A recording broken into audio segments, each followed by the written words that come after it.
Esports. They lost yesterday. They want to be able to go back to that, let's just say, yung napakagaling or yung inaantay nating Omega Esports na medyo matagal-tagal na nating inaabangan.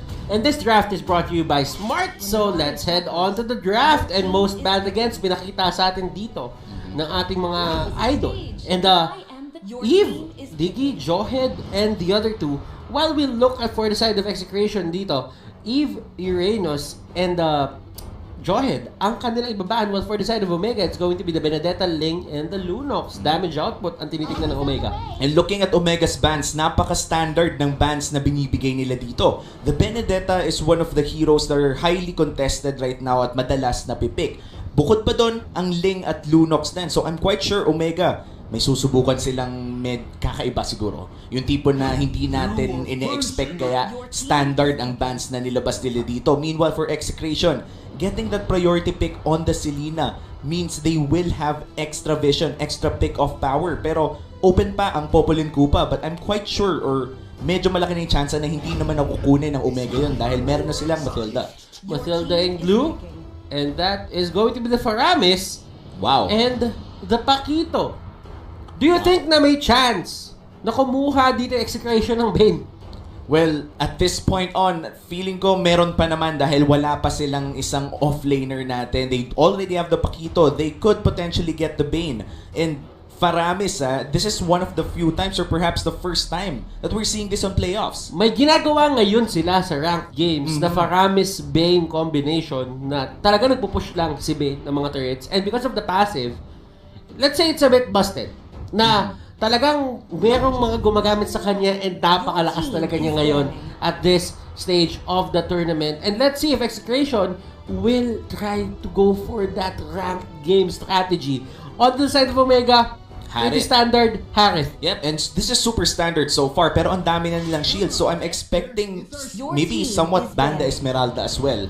Medyo hindi masaya kung may Esmeralda sa side ng Execration if Omega ka. Pero nabanggit mo na rin yung Bane strategy with the Faramis. I'd love to see that in this matchup, pero napaka-risky nun, Butters. Imagine mo yung tinatry nila sa rank game, ilalabas nila sa possible last match nila dito if ever matalo sila sa Omega. Then again, remember, this is a best of 5. Meron kang laging window para matalo ng isang game and it won't really hurt you unless magtuloy-tuloy yon. Na makakuha sila talaga ng wins or they can get momentum out of that. Execration, nagtanggal ng Farsa, while yung Omega, Hayabusa naman ang dinali. And Hayabusa banned out of this game. Medyo iniisip ko na ngayon, Omega, they have the late game scaling definitely. May Harit na sila, pero may aggression din sila by early game with that Matilda and Glue. Meanwhile, for Execration, peak of potential talaga ang nabibigay ng Selena. And if we look back for the past few weeks or maybe the last week of regular season, Etomax has been very good. Kumbaga, A+ ang score o baka S-tier pang pick ang Selena para kay Etomax. At unti-unting umaangat si Diggy dito para sa side ng Omega. Hindi natin pag-usapan yan. Execration, kahit ang kanilang tinanggal, well, ayaw mo din ibigay sa mga specialist katulad ni Curtizy. Curtizy, isa tong player na nung season 6, nasa side lane siya. Pero ngayon, tingin ko for the side of Omega, nag-excel siya dun sa may mid support role. And looking at Omega, I do think that they found a new identity in Season 7. But this is an identity that we haven't felt completely yet. I feel like Omega is yet to impose who they are right now in Season 7. And I feel like this is the match to do it. Execration, kung identity ang pag-uusapan, ito talaga eh. Ito ang identity ng Execration. When you hear Execration, maiisip mo agad mga setup, mga flashy plays, mga minamama ang kalaban, kumbaga. And it is going to be a Bane, ladies and gentlemen. We are going to see Faramis Bane being executed dito sa ating playoffs. Execration, kumuha pa ng gusyon. Wow! OMG! Ano ang sagot nila dito? Well, This is very new for everyone here in the playoffs of MPL Philippines Season 7. Execration pulling off the Gushan plus the Bane. Usually, hindi natin to nakikita ng magkasama. Pero Execration, nilabas na nila. Ito na ba ang bagong kamandag ng Execration na magpapadala sa kanila sa susunod na phase? Again, this is just Game 1 at Best of 5 series to. Kaya Omega, feeling ko, kakapain nila ng konti ang ginagawa ng Execration dito. Indeed. Omega, down to their last pick.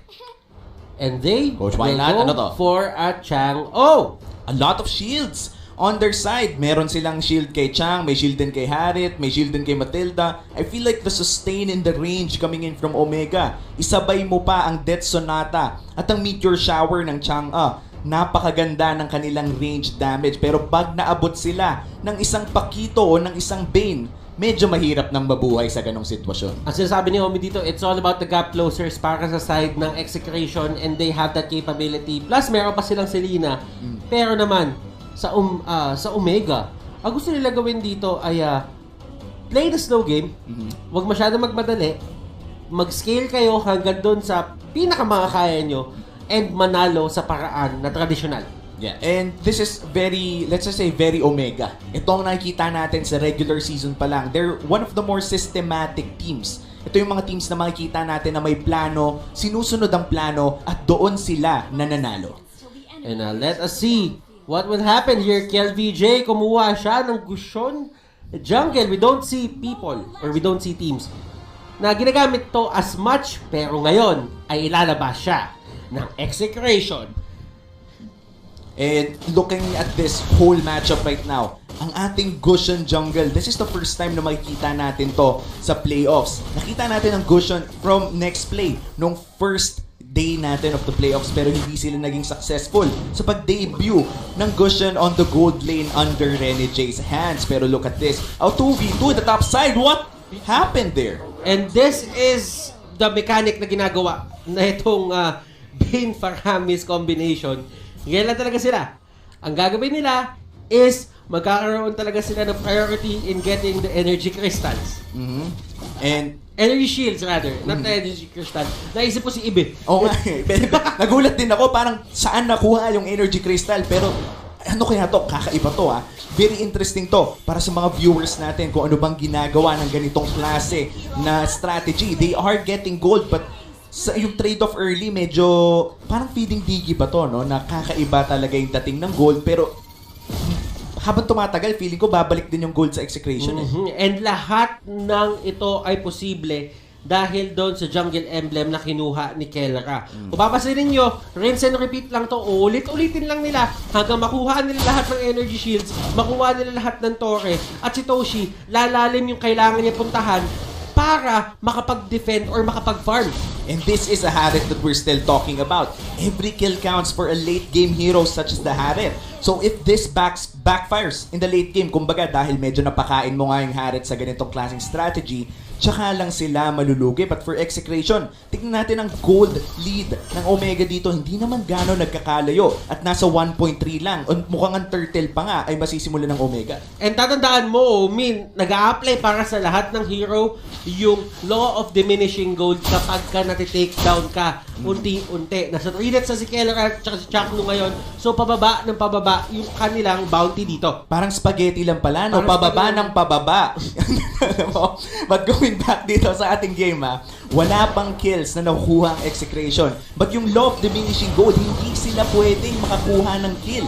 And si Chakno at si Bane, uulitin lang to hanggang mamaya and padami ng padami yung pumupunta sa lane nila.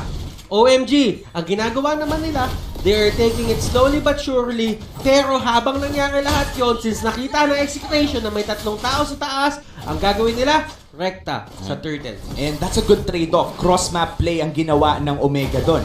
Knowing, or Execration rather, knowing that Omega invested around 3 or 4 people doon sa top side, immediately, they took down the turtle and they equalized a bit of the gold trade na nangyari doon. But looking at gold right now, medyo napupunta na nga tayo sa law of diminishing gold. Butters, 1.3, na-stuck na sa 1.3 to 1.6. Kahit namamatay pa ulit-ulit ang dalawa. So dito nagiging interesting to kasi nakuha na ni Faramis yung kanyang ultimate. Pwede na nilang ulit-ulitin to as long as merong ultimate si Shaknu at pwede nila kunin lahat ng torre hanggang sa makarekta sila doon sa may pinaka-base turret. Nako, pag nangyari na yon, mape-pressure ang Omega sa pagpunta ng paulit-ulit doon sa lane na pinupush lang ng walang kamatayan. Pero ito, dito si Renjo dinadala-dala. At Mpl-Ph nahuli si Haji. Kenji, ang next target niya. Renjo buhay pa rin, hindi tatamaan ng second skill. Nag-flicker in si Kenji at mukhang siya ang tutumba dito. Renjo, Midapakito, survives. Wow, wow. 2 kills. Finally napunta sa side ng Execration. Pero tignan mo to, wala talagang tigil sa pag-push ang Execration dito sa ating gold lane. So, ang ginagawa na lang ng side ng ng Omega is kina-cut off na lang nila yung minion wave para hindi tumaas yung damage output ng Bane at Faramis doon sa may mismong torre.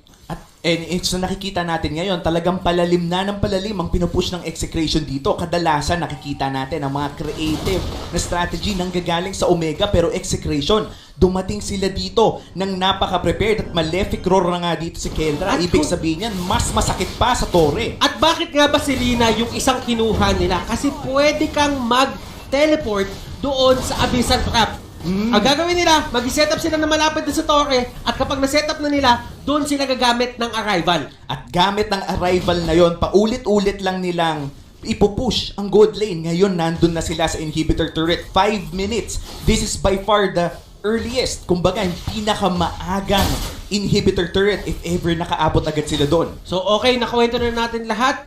Tama na yung tono na para tayo nagkikwento sa mga baby. Ngayon, Omi, lalaban na tayo ulit. Balagbaga na! Tayo, balagbaga na. Gusyo, nakuha yung turtle. Hit with the circling eagle. Grabe yung nilipad. Haji Z will take down Mpl-Ph. At eto na ang laban. Chaknu at Kelra napalaban na rin. At ito, yung downside nito. Omi. Yan nga yung downside nito dahil bumababa ang kapasidad ng Execration lumaban sa isang 5v5 team fight. Bukod pa doon ang Execration, kung nandito sila sa ganitong sitwasyon, hindi pwedeng makakuha ng kill si Kelra o si Chakno dahil magre-reset ang kanilang gold value. Now, ano ang next step para sa side ng Execration o Omi? Kasi yung Omega, wala na silang torre dito sa may taas eh. Ngayon, for Execration, feeling ko ang kanilang next step ay ituloy na din lang kung ano yung strategy nila. Again, go back to that gold lane. Nag-a-arrival na. Paulit-ulit lang. Gawin na lang na mission successful dito dahil sinimulan na nila ang ganitong strategy para kunin ng maaga ang inhibitor turret. And yung ultimate nandun pa rin talaga, Omi. Walang Hindi katapusan. nila mapigilan, walang katapusan. Dumadami lang yung procs ng pag-revive dahil sa damage output na ginagawa ni Omega at unti-unting nababasag yung base ng side ng Omega. And this is very reminiscent of strategies that heavily go for, let's just say, pushing. Pero Mpl-Ph dito, ang dami niyang sinalo in Omega Esports. I feel like ang sagot nila dito sa ganitong strategy o cheese strategy na ginagawa ng Execration ay just take bites when they see them. Haji Z, nakuha nila yung unang torre nila. Para dito sa game, this is a great move para sa side ng Omega para kahit paano ay makakuha naman sila ng onting breathing room. Pero sabi ng Execration, walang breathing room. Anong breathing room? Walang hihinga. May breathing room na. Nasira na yung inhibitor turret kaya lilipat naman siguro sila sa ibang lane. Pero hindi. Gusto nila tapusin ang game tong. And automatic yan. Kapag nahawakan nila yan ng 2 o 3 beses pa, tutumba na yan. And ito ata yung pinakamakesong lineup na nakita natin sa buong stay ng MPL dito sa Pilipinas. Mas makeso pa sa lahat ng mga strategy na nakita natin throughout the regular season. 7 minutes, Butters. May rason na kung bakit kailangan manatili ng base ng Omega. At pinag-uusapan lang namin to sa backstage. Pinag-uusapan lang namin kung lalabas ba to and lumabas na nga. Si Heath nandito sa area. Pero kasi ang pinaka-problema, torn na din dito si Haji kung ano nga bang gagawin niya. Nako, and they're going for it. Sinusugod na lang talaga nila ang base pero medyo kulang ata sa minions at damage. Nako, nakakuha ng kill. Okay lang yan kasi ang pinaka-primary na gagawin lang naman talaga nila, basagin lang yung base turret, tapusin lang yung laro. Kalahati na yung buhay ng side ng torre dito ng Omega. Pero habang nangyayari yung lahat, si Renzo staying strong dito sa may bot, trabaho lang. And kung papansin mo, napakalakas ng mid lane potential at side lane potential nung bottom lane potential netong ginawang draft ng Execration para hindi sila magkaroon ng problema.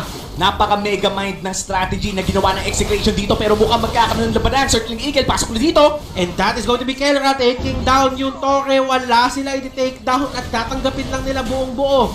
Yung pagkamatay na yon at alam nila ay nagawa na nila yung trabaho nila. Kiel BJ kumukuha ng kill and slaughtering Blades. Binato niya na lang para kahit papano makapag-deal ng damage or makakuha ng kill. Pero that won't be enough para pigilan yung tempo na ginagawa ng Execration ngayon. Grabe yung tempo na nilalabas ng Execration dito. Tignan mo rin ang item ng Bane dito. Malefic Roar with attack speed boots tsaka dalawang espada na rin. Ibig sabihin nito, Legion Sword, napakasakit ng damage ng Execration, especially sa mga turrets. At ngayon, iisahin na naman nila ang XP lane naman. At eto, keys to victory unlock, communicate well, nagko-communicate sila ng tama, and Chakno hindi inabot ang pagkamatay ni Kelra kaya hindi siya mag-revive at that point in time. Pero sila eto Max ay gumagawa lang ng paraan para makakuha ng unti-unting pick-off sa may mapa. Execration, kailangan ba nila ituloy ito hanggang dulo? Feeling ko kailangan na talaga nila ituloy ito dahil nasimulan na nila ang trabaho. Hindi na rin sila makakatalikod pa sa full out na labanan. And I feel like this is the make or break para sa Omega Esports. Up na ang Lord. Kung sakaling makuha nila ang Lord, magkakaroon sila ng mga minions na dagdag na mas masasakit, mas malalaki, at mas malalabanan nila ang push power o ang kapangyarihan ng Execration para lang mag-push ng paulit-ulit. At ito na nga, simulan na ng Omega ang Lord. And yung Lord na to ay importante para sa side ng Omega. Pero ang problema naman dito is automatic, meron 3 o 2 tao na mawawala sa inyo at yung Execration, pipilit na nakukunin to. Nandun na naman sila sa taas at nakakuha ng Execration yung Lord. Nako. At tadaan yan sa may taas. Pero habang nangyayari lahat yon, si Faramis makakuha ng kill. But yung trio ng Omega, si Heath, Toshi at si Haji, tuloy-tuloy lang sa pag-pressure ng ibang lane. Nako, medyo mahirap to para sa Omega Esports. Meron ng Lord na nagmamarch dito sa gold lane at dederecho yon sa kanilang pace. May arrival din na available para sa Execration. So anytime na makapush ang level 1 Lord na to, ay pwede silang dumiretso at hindi na nga nila inantay pa dahil dumiretso na sa base dito si Chakno at si Kelra. Chakno at Kelra, susubukan nila tapusin to. Yung ultimate ni Chakno, binato! Kelra, kakayanin ba nila? May enough damage ba? Another revive doon sa may ultimate. At pang-apat na nila to. Kelra, kakayanin ba? Hindi kakayanin. Hindi tama yung damage output para i-end na to ngayon. Hindi pa swak pero hindi ibig sabihin nun konting kalabit na lang matatapos na tong laro na to. Hindi na pwedeng hayaan ng Omega na makapasok pa ang Execration sa base ng Omega dahil the moment na makapag-arrival muli, the moment na may kasamang minions, 2 kalabit na lang at tapos na ang game 1. At eto na naman silang dalawa, ang dynamic duo, Chakno at Kelra. Oh my goodness, sila lang yung talagang nagbibigay ng buhay nila dito para ipapanalo ang side ng Execration. And Execration, napapanindigan nila tong strategy na to na ginagawa nila na well. And look at this, yung mga items nila, may Blade of Despair, may Malefic Roar, meron siyang may blades dito para for the extra, alam mo yon, for the extra damage output. Tapos, ang ginawa naman dito ni Paramis, ni Chakno, kumuha siya ng Enchanted Talisman para kahit pa paano bumilis-bilis yung cooldown ng spells niya. Eto, Max. Oh no, Renzo, medyo delikado siya dito. Hindi niya kaya ang 2v1 pero susubit na siya sa base first. Ito na ata yun. At eto ang pagtakbo. Tignan natin kung kakayanin. Na-stun nila at lahat. Kelras nila live. At isa na lang. Kakayanin ko! Chakno! Hindi pa rin kaya. Oh my God! Grabe! Anong nangyayari sa MPL? Hindi ko alam kung ano nangyayari sa MPL pero nagsisigawan na lahat ng mga tao dito. 5 segundo para dito kay Kelra. May oras para tapusin ng Omega to pero kung hindi nila matapos, 1 kalapit na lang talaga. At nag-arrival, nag-delay. Pero kakayanin na, nagmamatch na yung Omega dito and here is the fight. for their lives. And game number 1, kanina wala pa! Hindi pa din talaga kaya! At Chakno, meron siyang ultimate na ibabato at yun yung magiging hudyat at senyales sa Omega na mag-back na lang. Ito na ata ang pinaka-exciting na laro ngayon sa match na to at hindi pa nga tayo nakakaabot sa Game 2, 3, 4 at a possible Game 5 Execration, bringing out a strategy na hindi pa nakikita dito sa playoffs. Kinakatakutan na siguro to ng Omega dahil palapit na ng palapit ang arrival timers. Yan BJ, pumasok sa may pinakalikod para huliin si Hajizi. Paano hindi tatama Toshi and the others? Chakno! Nakakaya ba si Chakno dito pero masyado atang maaga kasi wala namang minion sa side ng Omega. And look at this! Napabak na naman nila para si Kela! Nandun sa may taas! Si Kela! Oh my God! Tinapos ng Execration Game 1 goes to the boys in blue. And this, when